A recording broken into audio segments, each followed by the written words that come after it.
Sixth grade Bobcats, welcome back to another week at Helena Middle School. Hope you guys are enjoying the last few Bob lessons on characteristics of healthy friendships. Going to continue with part 3 today. Being a friend and having friends is something that hopefully in life we will always have. It's such a important part of being a human being. Some of us just need a couple friends. Some of us prefer to have a lot of friends. And one thing I'd like to leave you with today is, in order to have a friend, you have to be a friend. So let's get rocking and rolling on this Bob lesson. Hope you guys enjoy it. Hope you guys make a great week. This week's Bob lesson is going to be named Characteristics of Healthy Friendships, Part 3. But first, let's be our best this week at HMS. Let's be safe, let's be responsible, let's be respectful, and let's be a learner. And the first one we're going to talk about today is being kind and being nice. And sometimes I wonder if we take these things for granted because they seem fairly obvious. Being kind and nice to people is something we should always shoot for. Whether this is somebody that is our best friend, this is somebody that's our boyfriend, girlfriend, this is somebody that is a family member, or if this is somebody that is a stranger. We should shoot for being kind and nice to all people, not just our friends. People want to surround themselves with people who are kind and nice, and that seems fairly obvious as well. Sometimes it's easy to take these characteristics for granted. This is the basis of being a friend. If you think about what is one of the most basic things of why somebody is a friend, it's probably, I'm hoping, because they are kind and nice, and some of those other things we talked about, like being respectful. I got a cool picture here of the horse being kind and nice to, it looks like a little Yorkie. That looks like my little parents' Yorkie, giving him a ride across the river, and it says, "Perfect kindness acts without thinking kindness." And what that really means is perfect kindness, you just do it. You don't have to think about it. It comes second habit. And those of you that can do that, I think, are probably very good friends. And for some of you that don't do that as easy, maybe we could make that a goal to just be kind and nice to everybody we come across. Characteristic number 2 is available. Be available. As we get older, newsflash, our lives get busier. We have more interests. We have more responsibilities. We have more things that we have to do. We get involved in more things. We have more obligations. And this can make having time available to spend with friends more and more and more tricky. Being available for a friend in need is also very important.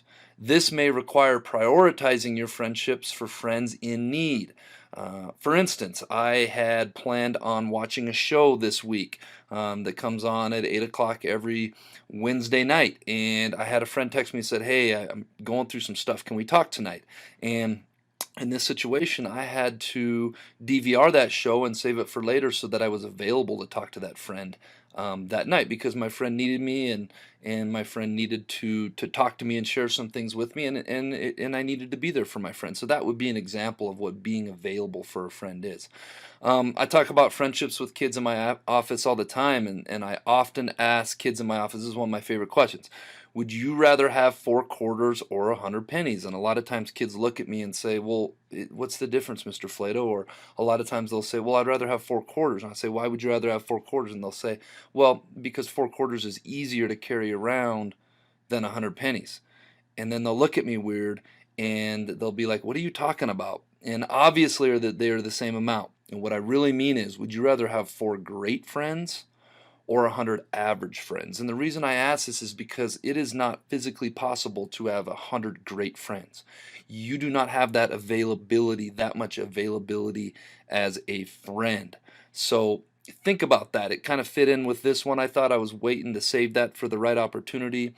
So ask yourself, would you rather have 4 quarters or 100 pennies? Because if you want to have 100 pennies or 100 friends, you might find it difficult to have the time and the means and the energy to put into all those friendships. Me, myself, I'd rather have 4 quarters, but that's just me, and you guys all need to make that decision for yourself. The third one, puts in effort. Like most things in life, to keep friendships alive and healthy, you have to put effort into them. If you look here, we got a couple plants. We got a healthy plant on the left, and then you have a plant on the right that looks like it may have came from Mr. Flato's house. I'm not great with plants and keeping them alive. I live a very busy lifestyle myself, but this is a very real thing. To have a great friendship, you have to put effort and time and energy into it. And the more serious that friendship, some of you I know are getting to the age where you maybe want to have a boyfriend or a girlfriend. Guess what? The more serious or the more intimate a relationship becomes, the more effort is required. So, if you just have a friend that is so-so, you might not have to put as much energy into that as if you say you have somebody that's a very great friend. When you get older someday, if you decide to have a boyfriend, girlfriend, fiance, to have a husband, to have a wife, folks, at the end of the day, those are just friendships that are a little bit more serious and a little bit more intimate. And those relationships require even more effort to keep alive. And no matter what age you are, whether you're my age or your grandparents' age or 11 to 14 years old, this rule will be true for the rest of your life. In order to keep friendships alive and healthy, you've got to put effort into them. If you do not put effort into them, maybe those friendships aren't that important to you. Something to think about. Our next one is accepting of differences, and this is a very important one in my opinion. No matter how tight of friends you are with someone, no matter how hard you try to be alike, and I know middle schoolers do this a lot, let's dress the same, let's talk the same, let's dye our hair the same color, you're still going to have your differences no matter how hard you try, and that's a good thing. Having differences is a good thing. We talked earlier about how a huge component of friendship is having shared or common interests. That's probably a pretty good reason why you were friends with that person in the first place. Hey, we both like basketball. Hey, we both like gaming at night. Hey, we both are in the same book club.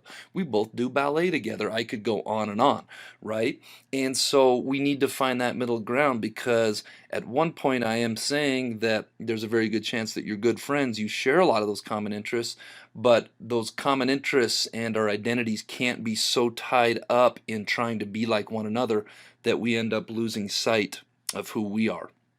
We also need to understand that not everyone is going to be the same, and we need to let our friends be who they are. And I have a great quote of the week I'm going to share with you here in a couple minutes from a student that I was working with this week that said this. I got a picture in here too. Now, those are both apples. One on the left is a Granny Smith apple. The right one could be a Macintosh, could be a Fuji. I'm not quite sure about that, but my point is that they're both apples, and maybe these apples are very good friends, but these apples can be different. They don't need to be the same. The apple on the left can be a green Granny Smith apple and love being a Granny Smith, and that doesn't mean that it thinks any less of the apple on the right for being, let's say, a Macintosh. But they respect one another. The green apple isn't trying to tell the red apple, hey, grow some green skin and be like me. And the red apple isn't saying, hey, you're not as good as me, or why don't you try to redden up your skin so you can be like me. They are friends, and they are letting each other be who they are. Hope you guys like that analogy. And the last one for today, and this is a huge one that I see in my office all the time. Healthy friendships is not or are not possessive. And what I mean by possessive is possessive means you own something, you possess something. Okay, you cannot take your friend and put it in your pocket and take it home with you at night. Okay, it is not an object that you own. Okay, right now in my office, I am wearing a watch. I own that watch. I do what I want with that watch. I have since put on some shoes, and these shoes are mine. Okay, these shoes do not have a life of their own. These shoes do not have feelings. Okay, my shirt that I'm wearing, this shirt is mine. It's not a friend. I own it. If I want to wear it inside out, I can wear it inside out. If I want to draw on it, I can draw on it. Okay, friendships are not like that. We do not own our friends, and conversely, our friends do not own us. It is not your right as a friend to dictate who your friends can and cannot be friends with.